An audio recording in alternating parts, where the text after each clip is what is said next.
Desarrollo y subdesarrollo económico. A los países subdesarrollados se les conoce también como países del tercer mundo. También se utiliza el nombre de países en vías de desarrollo, la cual hace suponer que están en camino de superar sus dificultades.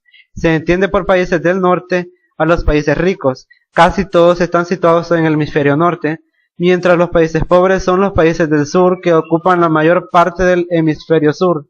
Pese a esta diversidad, los países del tercer mundo presentan rasgos bastante comunes, entre los que se destacan el rápido crecimiento de la población, la amplitud del analfabetismo, grandes deficiencias en alimentación, salud y sanidad, escaso desarrollo industrial, rentas bajas e importantes desigualdades sociales. El término subdesarrollo comenzó a emplearse en Estados Unidos para definir aquellos territorios que se encontraban en un estudio de desarrollo industrial más atrasado que el suyo.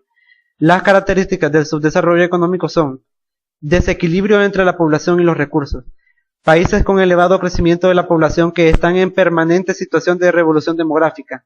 Desequilibrios en los sectores productivos. Consisten en que hay muchos agricultores, pero los rendimientos agrícolas son muy bajos.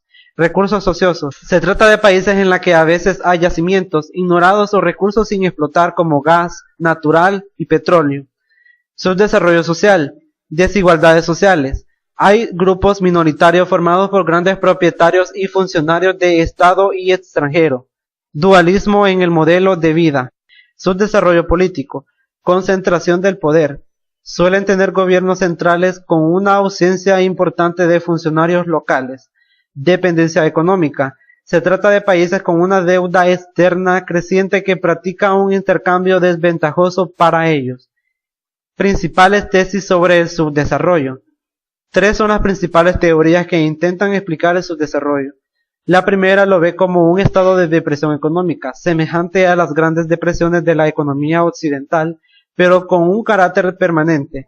La segunda lo ubica como una etapa previo al desarrollo industrial que más pronto o más tarde habrá de llegar a estos países. Para la tercera, el subdesarrollo es más bien un resultado negativo del desarrollo industrial de los países ricos. Causas del desarrollo. El crecimiento de la población. Las tasas de natalidad son muy elevadas, como corresponde a las condiciones de vida de una sociedad rural patriarcal. Esta natalidad va acompañada de un notable descenso de la mortalidad. En América Latina, las familias tienen una media de 4 hijos y en África de 5, pero estas cifras se ven superadas por países musulmanes, los cuales mantienen valores familiares tradicionales. La herencia del colonialismo. La mayoría de los países subdesarrollados son antiguas colonias.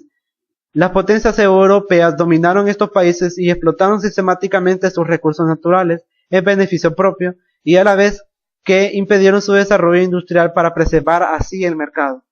Causas de la expansión colonial.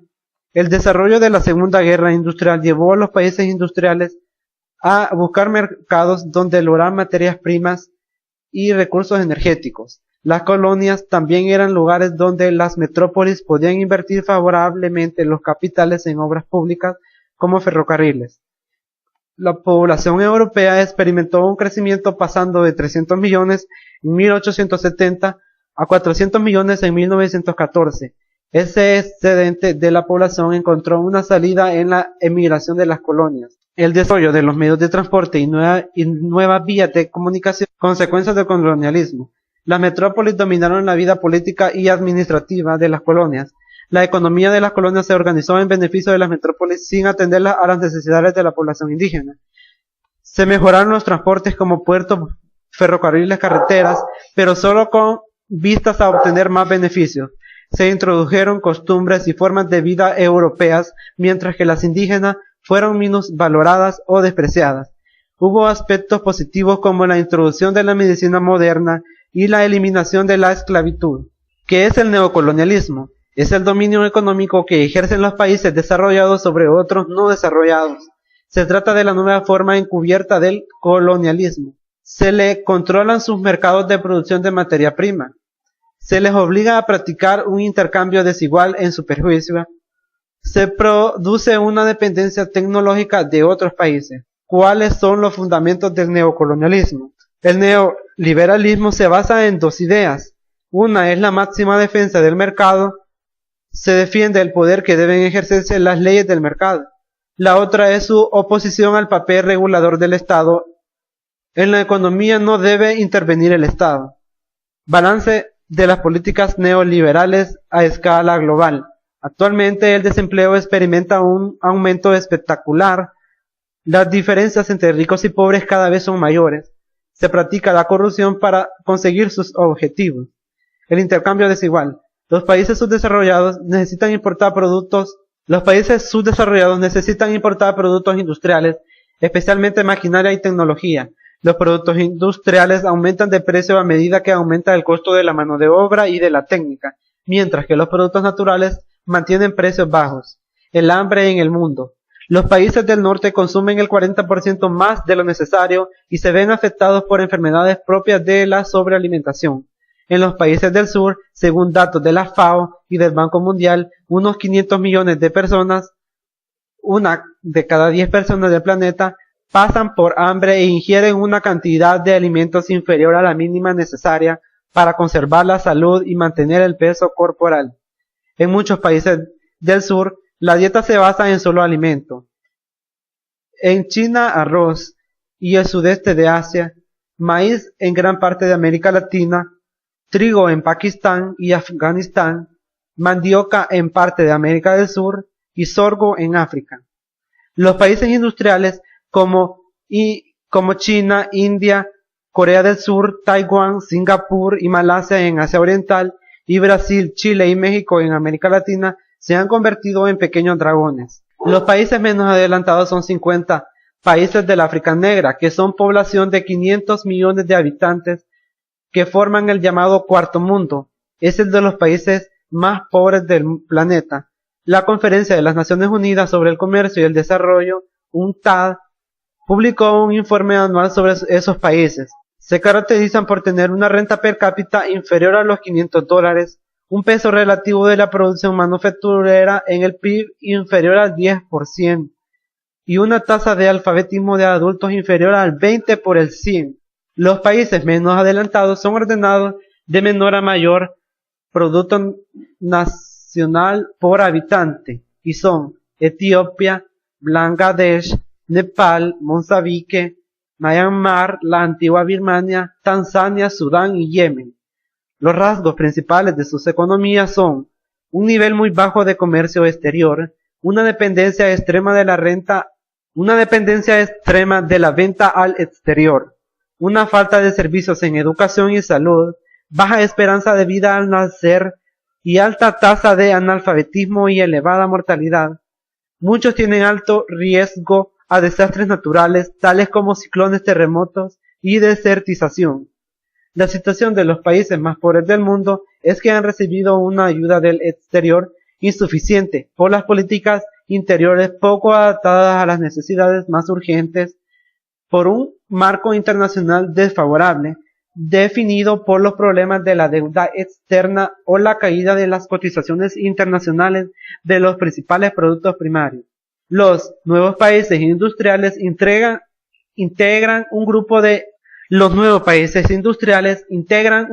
países que han registrado en los últimos 40 años un crecimiento económico muy rápido, especialmente en el sector manufacturero.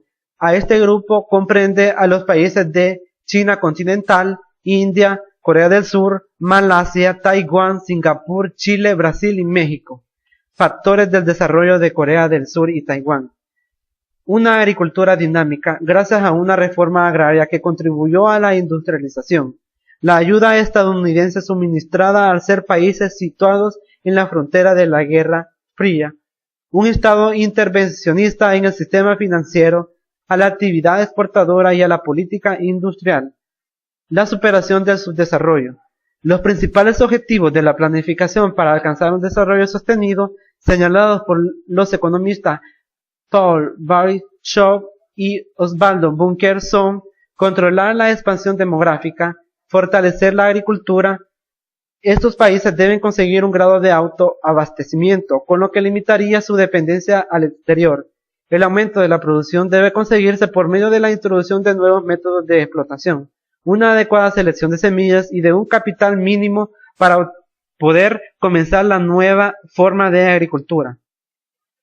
proteger el mercado nacional frente a la importación, favorecer la industrialización, cuyos beneficios revierten en el propio país y no salgan del mismo, fomentar la integración entre naciones de la misma área geográfica, la deuda externa de los países del sur. Los países pobres constituyen un mercado muy favorable para las exportaciones de los países ricos.